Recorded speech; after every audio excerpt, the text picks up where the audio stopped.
Hello, everyone, and welcome to the Personal Stories panel. My name is Claire Quaintance, and I'll be moderating this session. And today we have four authors who are dedicated to telling stories, both their own and the stories of others, with unflinching honesty, humor, and prose that I have spent the last month quoting to anyone who will listen. Today it is my great pleasure to be speaking to Sasha Bonét with The Waterbearers from Knopf Publishing, a deeply personal and beautiful look at the trials and triumphs of Black matriarchy in America. Sophie Elmhirst, A Marriage at Sea from Riverhead Books, a fascinating true story of a couple trapped on a floating raft for 4 months with only each other and the occasional shark for company. Gabrielle Hamilton, author of Next of Kin from Random House, an unflinching examination of a family, the good, the bad, and the sometimes ugly. And Julian Brave Noisecat with We Survived the Night from Knopf Publishing, a memoir infused with mythology, history, and hope. And Julian, I'd actually like to start with you. So the men in your family in this book are larger than life. Your father, Coco, they are mythological in their strength. But I was and am in love with and obsessed with your mother and your relationship with her. You mentioned that she's your editor and that she reads everything you write, and I'd love to learn more about her involvement in this book. So what did she learn about you through helping, and what did you learn about her that maybe you didn't know before? Make sure I come off mute before I start talking. Thank you so much, Claire. It is such an honor to be on this panel. I've gotten to meet Sasha before at a Knopf event, so it's really nice to see people at least virtually. I was raised in a single mother household. That's a big subject of the book. Actually, is my relationship, my complicated relationship with my father, and our reconciliation. And a lot of the way that I examined that, I mean, I think this is probably a commonality for everybody on this panel, is through writing. And, my mom, I don't really write about this that much in the book, but I reference it like for a moment. My mom comes from a Irish, Jewish, New Yorker sort of family. I'm sort of a child of two worlds. My dad is, as you might be able to tell, not Irish Jewish. My dad is First Nations. We're Secwepemc and St'át'imc.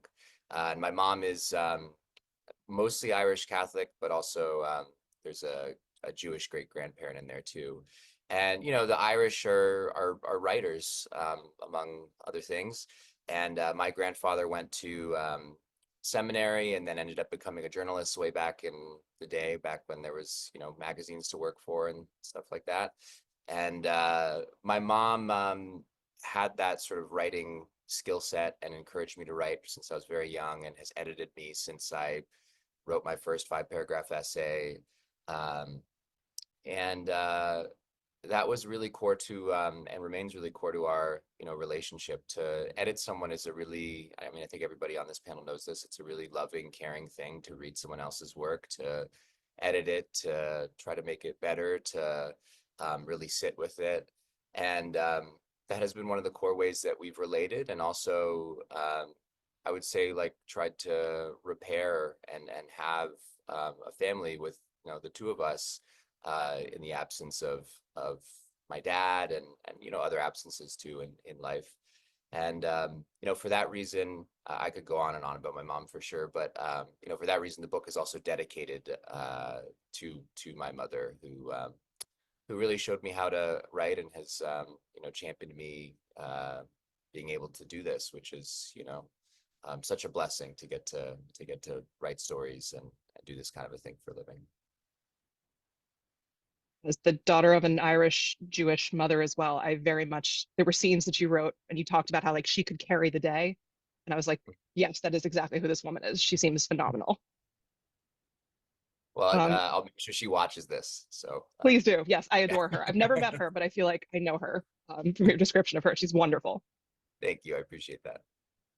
Speaking of strong women, so Sasha and Sophie, running through both of your books is this idea that a lot of times women take on weight for men. Sophie, in your book, it's literally, I'm going to keep us alive on a raft. And Sasha, in your book, it's literally, I'm going to keep the whole family alive, even when everything else is against us. We handle men, we prop them up, we move them around, and we kind of move around them. And we have to do so sometimes for our own survival, and sometimes at the cost of our own wants and safety. Sasha, as you put it, I thought beautifully, sacrifice and womanhood are inextricable. I wanted to hear from you both about how writing these books, has it changed how you interact with the men in your own lives, or how you view kind of the interactions you see between men and women around you. And Sasha, let's start with you, and then we'll move on to Sophie, if that's okay. Thank you, Claire. I appreciate the question. And thank you for having me here. I don't know that the women in my family would say that they're carrying the men, or I think that there's this way that they have been, these women are choosing to carry their own lives. And the idea of a man coming in and being a kind of savior, or being the responsible figure, just, it's not a part of my family's cultural norms. And so they're kind of disregarded in a way, as contributors. So I think that from a very young age, I understood that. And I think in writing it, it helped me understand just how different my family is from the kind of nuclear family that America portrays, the patriarchal family that America portrays. It's kind of like when you learn to walk, like you learn to walk, but you can't really explain how you walk, you know, that's kind of how I've always felt about matriarchy and women leading the family. It just was so normalized to me, and it wasn't really, I think, fully clear until I started writing the book. And it helped me to understand also how I relate to other women, and the pressures I put on other women, because I feel they have such bigger responsibilities than men, you know, which isn't necessarily fair. So yeah, I think these women, they just decided and made the decision to choose for their own lives what they wanted to be and how they wanted to be. And I think there's a lot of empowerment in that. But it can be also very lonely. But I think it's a really good question. I don't know how much I've changed in my relationship with men, as much as I'm just a lot more aware of how I'm showing up and how much I'm taking on, and how I probably don't allow men to help me as much as I probably could. Probably there are people who would be responsible and would want to help. And then I'm so kind of conditioned to do it myself that I don't allow them to help. And so I think I'm kind of reflecting on that through the writing. Hi, yeah, thank you so much for having me. Hello from London. And yeah, just to, I guess, give a little background of my book, which is not about my family or yeah, it's not a personal story in that sense, but it's a very personal story in the sense of it being a kind of close examination, I guess, of a married couple in the most extreme circumstances imaginable. They were trying to sail around the world, in brief, and they were shipwrecked in the middle of the Pacific Ocean by a whale that hit their little sailing boat. And they then found themselves adrift on a little life raft in a dinghy, with no means of contacting anyone, and very basic sort of materials, I guess, to survive. And so, and this is a true story, obviously. And I guess what that allows, that sort of very extreme circumstance allows a kind of a way of really, for me, the great interest of their story was to sort of examine the inside of a marriage and of a relationship put to this sort of ultimate test, I suppose. And I think what I discovered in the process, I mean, one of the things that spoke to me about the story and that made me want to tell it in the first place was Marilyn, the sort of they're called Morris and Marilyn. And when I sort of discovered all these sort of diaries and letters and books that they'd written, and photographs, and talked to lots of their friends and people, neither of them sadly were alive when I started the research, but they had sort of left behind lots of friends and family that I could talk to about them. And I just got this sense of her building and building over time of my research of this woman that I really recognize, sadly not in myself, but in my family, of this. And to me, it's a sort of certain kind of generation, especially of an English woman, but I think this probably applies, you know, across the board, of a kind of post-war stoical deeply pragmatic kind of female strength, which can sort of be in any circumstance and find a system and a plan and a process like through it. And she treats being shipwrecked in the middle of the Pacific Ocean as just a sort of another sort of practical challenge while he essentially falls apart. I mean, psychologically and sort of physically gradually. I mean, they're both struggling physically as the weeks and months go by when they're adrift on the ocean. But it was very recognizable.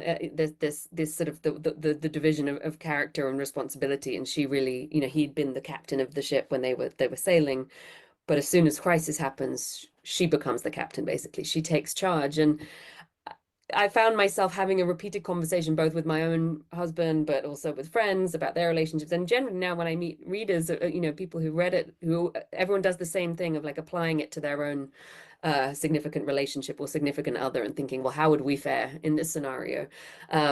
My husband, by the way, said he would just like drop off over the side within about 48 hours and just leave me to it, which I obviously found very comforting. But sadly, I don't think I'm a Marilyn, and I don't think I have, I think I'm more of a Morris. I think I'd probably fall apart too, to be fair. So I don't think either of us would kind of, would be holding it together. But yeah, I think there was something I could kind of really connect to, I think, through older women in my family, many of them who share her kind of incredible tenacity and confidence, and also this sort of realization I had, as much as it was easy to sort of look at him in this scenario and find, and there is a lot lacking, the degree to which he kind of just turns on himself and drags himself down and can't escape his own kind of ego, really, a sort of castigation that it's all gone wrong and that they're in this situation. And she has to do so much work practically and psychologically to keep him going, to keep him just believing in the idea that they can survive. But that realizing at the same time, and maybe this relates a bit to what Sasha was saying, of like, that becomes a source of power for her. And that's in its own way quite, and he, to give him his due, always credits her, and you know, I'm not going to give too much away, but they do survive eventually. And he always credits her entirely with their survival. He always says if he'd been alone, that they never would have made it. They wouldn't have made it past a week. I mean, he was kind of trying to figure out ways that they can kill themselves basically within about 5 days.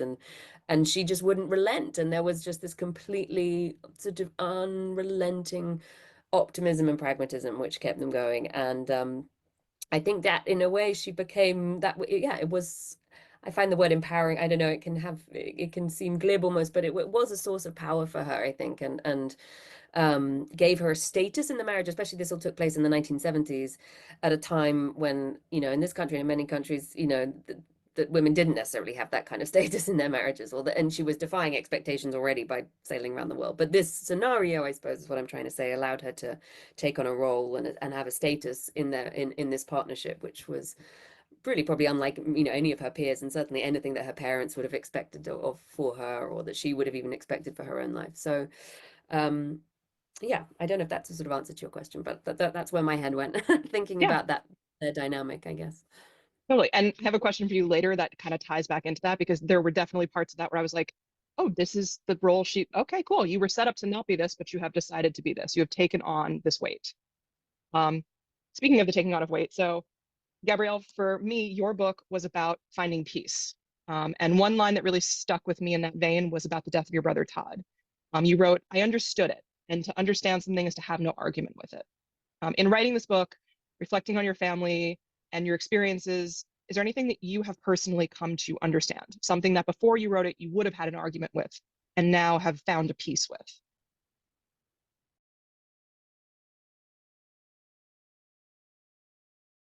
Oh, Gab, you're on mute. You're muted. Can you tell I'm almost a boomer? I'm shy by, I think, 2 years. How do y'all work this, honey? The argument, it's such a great question. Thank you. I love it. What did I stop arguing with? I guess I think I was raised in this family that had a profound adherence to its own fictions, its own mythologies. In our case, our mother really thought we were exceptional and wanted to teach us how to show us so much how we were different than everyone else.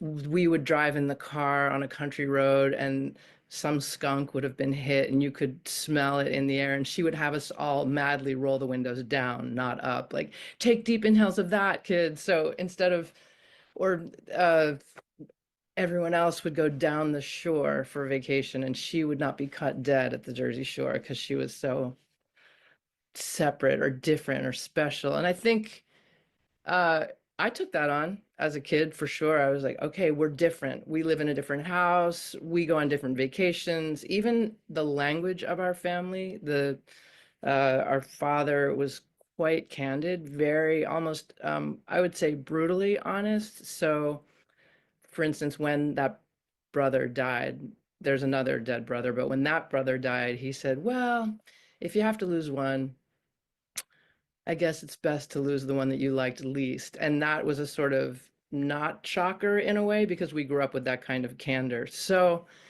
I think the argument that I came to understand is maybe less with, it's when the self mythology, the family mythology started to be in conflict with what was really going on in the world. There's a brother who kills himself. We're not that special. And this is the argument between reality or actuality and our sense of ourselves. When that started to be in conflict, I think that's what I most wanted to understand and to take apart. So this book ends up being an almost, do you want to say, like a forensic sort of autopsy of the remains of what had been a pretty robust family, a potent family, promising family, and ended up being a completely disintegrated 6 feet under family. So, if you could send this book back in time, either to yourself or to someone else, who would you send it to and at what point in time? And if you could write a little note, stick it in there, what would you say and what would you hope that this person gets out of the book? Like my book, potentially? Yes, your book. Oh man, if I was choosing, just firstly, if I was choosing a book to go in a time machine, it probably wouldn't be my own book. Let's see. I mean, I think I might send it to my dad when he was a kid. You know, so much of the book is about so We Survived the Night is about, you know, my family and my father, and a little bit about his father. And it's about survival as First Peoples. You know, the book begins with a very intense scene that involves my father's natal abandonment and near death. And you know, his upbringing was really hard. You know, he grew up on an Indian reserve in the wake of the Indian residential schools, where every single kid was taken away from their family to mission schools where they were very often abused, sometimes worse.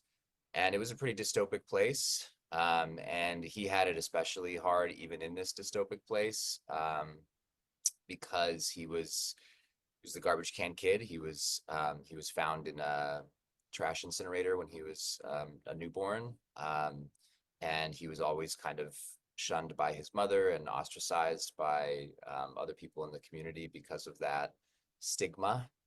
And you know, I think that, you know, the book, as you sort of said in your first question, is so much about you know, our people before colonization. We understood ourselves to be descendants of not just ancestors, but also sometimes supernatural ancestors. In particular, you know, my people traced our lineage to a trickster called Coyote, who was sent to the earth by Creator to set things in order and to, you know, make things the way they are. And he was an incredibly powerful, wonderful being at the same time as he was a trickster, and he messed a lot of stuff up, hence why things are the way they are, and hence why we are the way we are.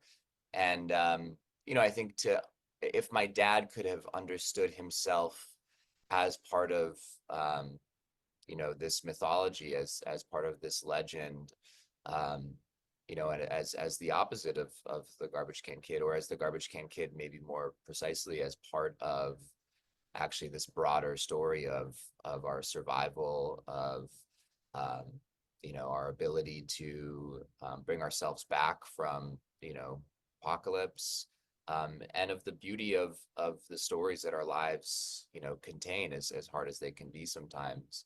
I think that maybe would have helped him, but also I don't know. I mean, he was carrying on and rodeoing and stuff. I don't know if he would have had time for a literary narrative nonfiction book hanging out on the Cannon Lake Grass. So maybe I probably would have been more accurately would have been me as a little kid thinking about my dad. I'd love to also know what book you would put in a time capsule if not your own book or time machine. Oof. It's a tough one. I might go with a book that changed my life when I was a little tiny kid was Toughest Indian in the World by Sherman Alexie. And I might send that to my dad maybe if I could. It hadn't been written yet, so yeah, maybe I'd send that to my dad when he was a kid. But again, I don't see. Maybe I'm sending books to the wrong guy. Maybe it's like, who do you send it to? Maybe I'm getting that part wrong. Anyways, let's see if someone else can do it better than me. Sasha, can you do it better apparently than Julian? So a book you would send back, your book, someone else's book maybe. Who and what would you say with it? Oh gosh, this is such a hard question. I feel like if I was to send my book back into the past,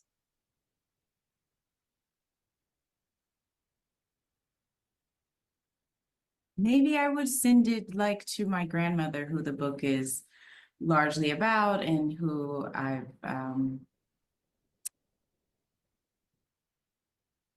dedicated the book to.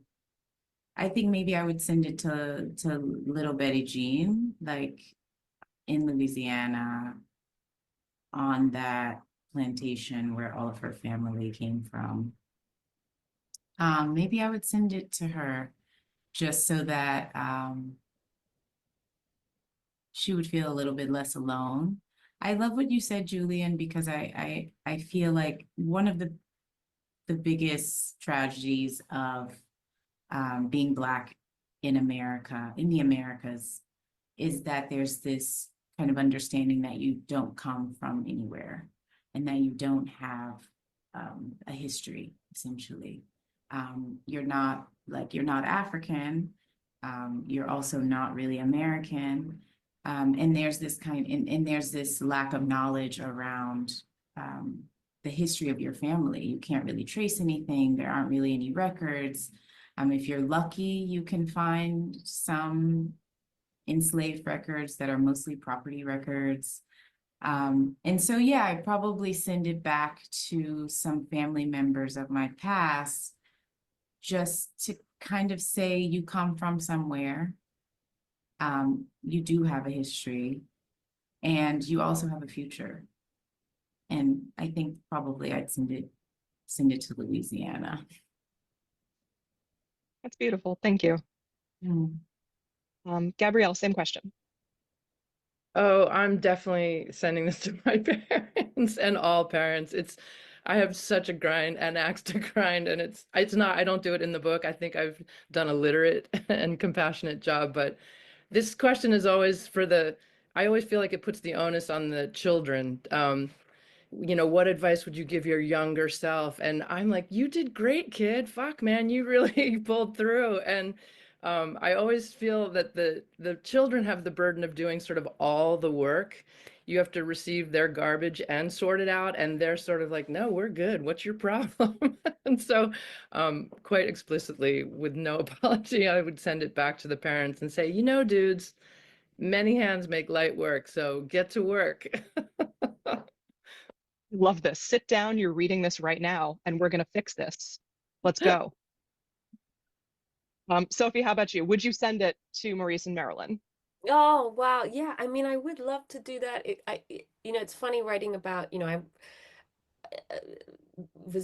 don't think I'll ever be brave enough to do what the rest of these guys have done and write, about myself or about my family.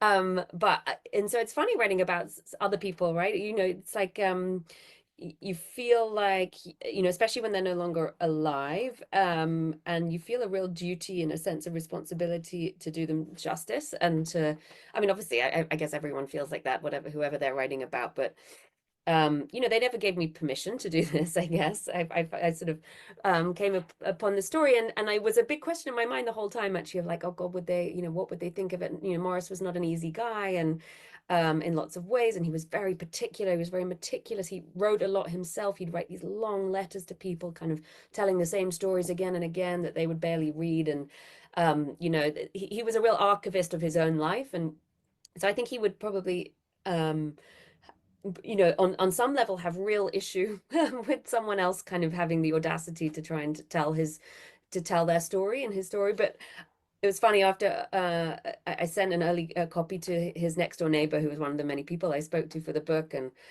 who'd known him well and sort of dealt with him over the years and helped him out over the years. And he was like, you know what, he would have made a real fuss along the way, but I think he would have secretly been really delighted, and not because of, you know, that he would have thought the book was great or anything, but actually, you know, to go back to what we were saying before, that he would have loved, I guess, the kind of slight love song it is to her, and you know, his whole life was really, you know, ultimately, especially she died, you know, quite a long time before him, and he, having started life as quite a lonely, awkward young man before he met her, she then sort of transformed his life, and then after she died, he kind of reverted to this quite solitary, awkward, sort of, you know, sort of quite difficult sort of last chapter of his life, quite lonely, and but you know, a lot of his sort of writing later in life and all these letters he wrote were really just to sort of try and keep her alive, at least on the page. You know, I think that's what a lot of us do in our writing, is try and bring back people or resurrect people or pay homage to people, and he was certainly doing that. So I hope I would love to send it to him specifically, and I guess get his sort of posthumous blessing or something, but at least to sort of, so that he knew it was done in good faith, and as a way of preserving her memory and their memory, but like, you know, a tribute to her as well. Thank you. My next question is for Gabrielle, Julian, and Sasha, and it has to do with how your books all kind of address trauma. So Gabrielle, you write, my perpetrator and casualty in the same body. Julian, a line I loved from you is, that's how colonization works, when reflecting on the abuse that your community suffered in the mission that then came to be repeated in their own homes. And Sasha, you asked the question that I and every woman in my life has asked at some point, which is, what do I do when I see myself turning into my mother? In writing these stories, what conversations have you had with your families about trauma? And have you had any epiphanies or made any decisions about how you want to foster young people around you into adulthood? Let's start with Sasha. I love that quote. That's how colonization works. It's so like matter of fact, but it's true. For me, I interviewed all of the women in my family. So my grandmother has 11 children, and we're all very close. We were all raised really close, all of my aunts and uncles and cousins.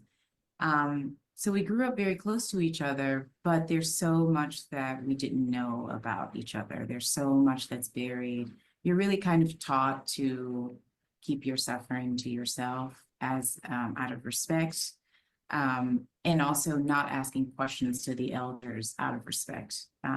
We weren't really allowed to ask any questions at all. And so even with some of my aunts who don't even know who their fathers are, my mother doesn't know who her father is. And I write about this in the book, but they didn't ask questions either, because the implication is that you're saying that your mother isn't enough, or that she's made some kind of mistake. And so no one really even knew where their mother came from. I think a part of the not questioning is the idea that they may not have an answer. But during the interviews that I had, it was funny because my grandmother died right after I sold the book. And so it also kind of opened up a space for everyone to feel a little bit more open with sharing their stories. I think if she was still alive, it would have been challenging for her children to answer these questions, because it would be kind of like a betrayal to her to criticize this figure. She's really kind of a godlike figure in our family. And so in interviewing them, they were sharing things with me that they had never spoken aloud, that they hadn't shared with one another, even though we all grew up so closely together. My aunts.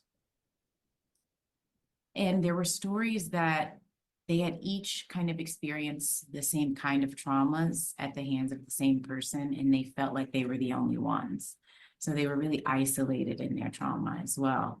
I have to say it felt really invasive. At times I felt like, what am I doing? Should I even be asking these questions? But then at other times I could see that it was healing in some ways for them to talk about it and to get it out of their bodies. It really kind of felt like everyone's body was like a kind of graveyard of all of these different tragedies that they had buried inside of themselves. And the release, I think, was able to come with the death of the most important person in all of our lives, which is so complicated. But it was kind of restorative to unearth these things. And I think as a mother, I think it helps me as a mother to be able to encourage my daughter to like see the effects of what happens when you bury these things in your bodies. And so as a mother, it helps me to encourage my daughter to talk and also to share my story with her, to share other stories of our family with her. And I think that what I'm noticing is the children of my aunts are all so grateful to receive these stories and say things like, I understand my mother now. I understand why she treats me this way. I understand why she has these certain behaviors. So I think it's all really information for moving forward, but also a kind of creating some levity within the elders who are still here, hopefully. I guess we'll have to see when the book comes out. Thank you. Julian, same question, please. The thing with these intense, like complicated questions is every time I give one, I'm like immediately revising it afterwards. I'm like, I should have said this, I should have said that. I'm like, oh man, I don't even know if I agree with my own answer anymore. Like the last one, I'm like, you know who I should have sent it to? I should have sent it to my dad, my grandfather. He used to read these dime store cowboy novels. Like he would actually probably read it, and like a lot of it's about him and how crazy his offspring became, I guess. Yeah, I'll probably revise this one, I guess, too, by the time I get done with it. But you know, to write We Survived the Night, I moved in with my dad for 2 years, which was, you know, an interesting decision for a 28-year-old who didn't grow up with the man. Who, you know, my dad, when I moved in with him, he still like owed me money for various things, including the money I loaned him to come to my own high school graduation. So, you know, there's a lot of history there. And you know, I think when Sasha was talking about her family and you know, the not questioning and the sort of silence that exists in part because of tradition and in part because of trauma, the parts of that I identified with were, you know, my family, you know, our people are really big on telling stories about each other. But there are certain stories that we don't tell and don't talk about because there's so much guilt and shame, and they're just really complicated stories to tell. You know, how do you talk about abandonment within your own family? How do you talk about abuse? How do you talk about violence? You know, these sorts of things. They're not usually, you know, it's not like, you know, uncle won this rodeo and then like had this raucous night where he passed out in the bleachers afterwards. You know, like it's not that kind of a story. And so, you know, I think that so much of, for me, telling stories is about ultimately getting close to people, you know, to like know someone else's story, to know your family's story, to know your dad's story, to know your own story, is to have spent enough time with someone to have had enough life experience that the material of life can itself become narrative. You know, it's an act of love, I think. And you know, I guess what I hope is, I don't usually like to think of myself as like Julian the writer or Julian the filmmaker, or to be that person like with my own family. I just want to be like, you know, Julian the cousin, Julian the nephew, Julian the son, whatever.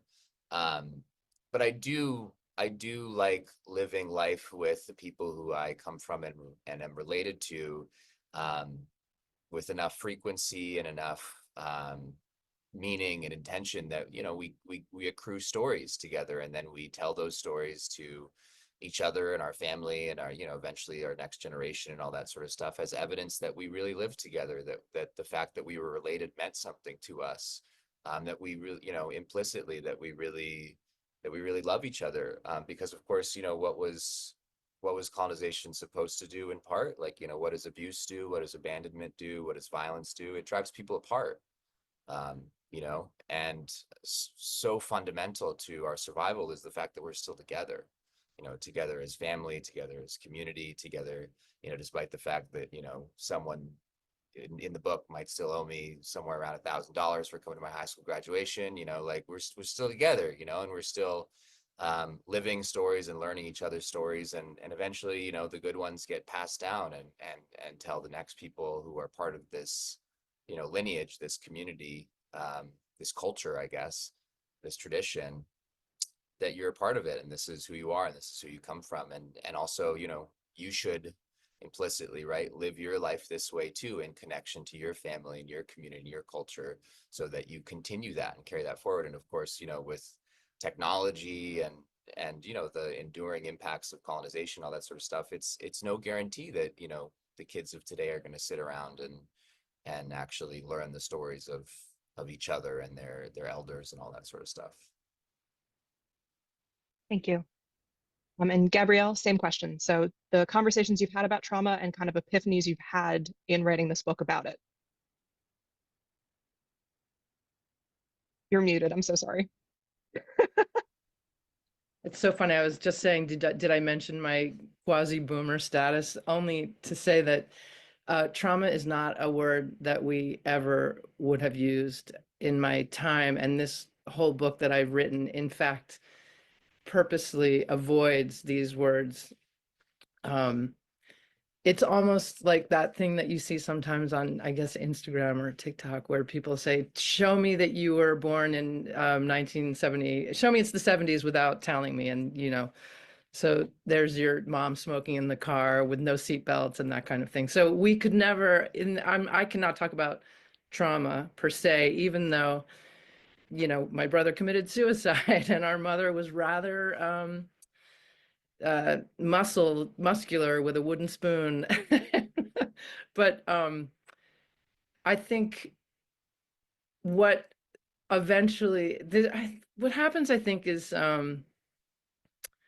you just take all this as normal, and it's part of your family culture. And we used to laugh about this all the time. It's like, yeah, our mother beat the living lights out of us with this wooden spoon. And we would talk to schoolmates and say, is this what you mean by got a spanking, etc.? And all these things can be very normalized, and also culturally. So there is no conversation about trauma. It's about our sort of generational habit, or the habit of our time, or this is what parents did. And I mean, we know that doctors used to smoke in their offices while examining their patients. Or I think even when I saw the iPhone arrive and you saw people walking around on the iPhone, at some point you have to say for yourself, like, that just doesn't look good. or I just don't think I'm going to beat the living shit out of my children, as a starting point. I mean, I think every parent believes that they're going to pendulum swing or and do all the right things and parent differently than they, you know, to compensate for how they were treated, and that you're going to cherry pick only the good parts of your childhood and leave behind the traumatic, let's say. Who knows? But it requires some profound coming front and center with the self. So am I perpetrator? Am I both perpetrator and casualty in the same body? That was a question that came up quite a bit while writing this book, as I could notice my own prideful habits, that I thought, like, well, we're a family that's very flinty and we're very candid. And I had to stop and say, I don't know what we are. And I don't know about that iPhone, or I don't know about that smoking in the office, but I think I'm going to just cut the shit for my own children. Hopefully it'll work out. I love that. Sophie, so I have a question for you, switching gears to Maurice and Marilyn trapped on this lifeboat. So we talked a little bit about kind of how she took on this role of keeping him going. And when I was reading the book, something that struck me was like, she's kind of set up to not be this super powerful person. She's younger than he is. She's bubbly and beautiful and kind of like gets with him really quickly. and everyone in her life is basically like, why are you with this kind of like bleh of a man? I was wondering if in talking to her friends, talking to their friends, you got a sense of kind of why she stayed with him after they were rescued. Like, it was very clear to me that he gets purpose from her. I was kind of wondering if you got a sense of like what she got from him. Yeah, it's a really good question, and in that sense, although I spent a lot of time talking to them, the friends and the family weren't necessarily that helpful, because a lot of them were still kind of mystified as to why she'd spent her life with him. Her sister, her half sister in particular, was always like, I just, she could have had anyone, basically. She was this like live wire, independent minded, beautiful, just brimming with confidence. And there was this guy who just seemed sort of so the opposite, and and was also sort of socially very awkward. So I think he was always very awkward with her family or with other friends, and wanted to kind of almost like keep her for himself, and to sort of limit their sort of the amount that they would spend time they would spend with other people, and some sort of almost controlling behaviors, I suppose. But I don't in terms of why she stayed with him later, I mean, I think in the early stage, why they got together, to me, became sort of, as I sort of read and understood a bit more, I think it became quite obvious as a sort of reflection of their time, that she was growing up in the 70s, sorry, more like in the early 60s, really, where she was living at home with her parents, and she wouldn't leave home until she was married. Like, that was the sort of, that was just what you did. And then when she did leave home, that would be to get married and then have children and probably give up her job and live a sort of domestic life. And she kind of instinctively rejected all that. And I think through him and he was always different. He knew he didn't want to have kids, and he was an adventurer. He liked to climb mountains and fly planes and, do all sorts of, and go sailing. And I think she saw a kind of door through him into a different life, into a sort of unconventional life, and into a more adventurous life than she would ever have had, I think, if she'd sort of her sister used to describe these dances that she would go to, and she'd always try and get Marilyn to come with her. And, they would all meet it was at the local barracks, and they'd meet the kind of, eligible guys. And there was a sort of format for how those lives were all going to turn out, and she didn't want to follow that format. As for later on, I think in a funny kind of way, and I don't know, their experience, this sort of mad adventure they had together, the degree to which that kind of formed something, or whether it was already there, but there was a power that she got, like I talked about earlier, in that experience, and a kind of a real sense of him, of this recognition of her and her particular qualities, and just this profound admiration which he always had for her, but was really sort of embedded, I guess, through that experience, that I imagine sort of made her in a funny kind of way that, I tracked down lots of sort of interviews that they did afterwards. They had a brief moment of fame after they were rescued, and the way she would talk about it was like, well, we'd help each other, and we'd help each other through, and we'd help each other sort of, like, we would take turns kind of lifting each other's spirits, and he told the truth, which was like, no, she got me through. And I think maybe living in that sort of recognition and being given that kind of elevation in the marriage was something that was sort of kind of really wonderful for her, and gave her purpose in a sense. And I think, before she died, she tried to kind of almost organize the rest of his life, like how he would be as a widower, and like see if she could find someone for him to be with afterwards, knowing he would struggle without her.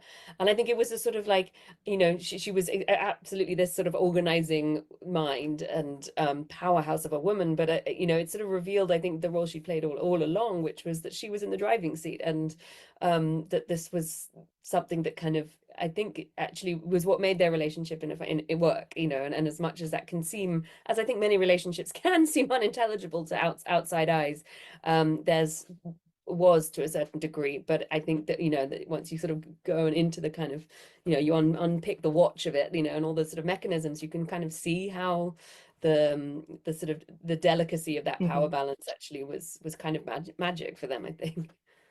Yeah, I got a kick out of at the end where she's like, I've figured out someone who's going to take care of him. And then that person's like, I actually don't want to take care of him, but thank you for that. Yeah. Speaking of relationships, so Sasha, for me, your book was defined by the relationship with your daughter. Obviously, there are all of these strong women around you, but you write, where I come from, you are not a woman until you are a mother. And the power of that relationship, the choice you make to have her, the work you do to keep her safe from the oil man, and everything in between made this book for me. And as your daughter grows and reads this book, I would love to know what lessons you hope she takes from it, or if, she's read it already, what kind of her reactions have been to parts of it, and what lessons you would really hope that she finds and learns on her own. That's a great question. I go in and out of feeling really worried about her reading this book. Like sometimes I'm like, oh, I'm so happy that she can have this for later in her life. And then sometimes I feel completely overwhelmed. Like, what if she wants to be president? This is so awful. Like her whole life is in this book, about how she came to be. I try to be really careful with what I share specifically about her, but just it kind of is like a buildup to how she came to get here. I also worry about people at her school reading the book and coming to her and saying things. She's like in middle school, which is like middle schoolers are easily the most cruel people on earth. And so I'm really concerned about that. But I hope that the book, kind of like what we spoke about earlier, just offers her a way to know that she comes from someplace. She was willed here. I feel very strongly that so much prayer and so many manifestations have gone into her even being alive, her being able to get here, to know that she's protected and supported on both sides, from her ancestors and also the people that are here. And I think ultimately that's what I want, is her to know that she came from women who were insistent, women who chose, women who enjoy pleasure. All of these things I think that women are taught not to do. The women in my family have always kind of pushed up against. And I think that's kind of the beauty of Black womanhood, is it's like it lives. There's this book called The Men Are Black, the Women Are White, and We Are Brave, where it's like Blackness is often tied up with masculinity and men, and then femininity is tied up with whiteness. And so then Black women kind of live in this in-between space where you can kind of create how you want to live, because you don't fit really well anywhere. They're not really seen as really feminine figures, so you're not kind of tied down to those standards, but it does mean that you have to make your own standards of what it means to live in your body. And so I hope that it offers her just some examples, and also understanding that she was meant to be here all along, and that she's supported. Thank you. Friends, as odd as it is to say, we are almost out of time. I could go on for another hour with you all. In fact, I have like 18 more questions we haven't even touched. So we'll do the after party after this. But I want to say a very big thank you to all of you for coming. And a thank you to all of our librarians for watching today. Up next, we have 3 concurrent panels, so pick the one you want to go to. Generations Unfolded, celebrating family narratives and traditions. Suspense and Surprises, and Star-Crossed and Spellbound. Thank you all so much, and happy reading. Take care.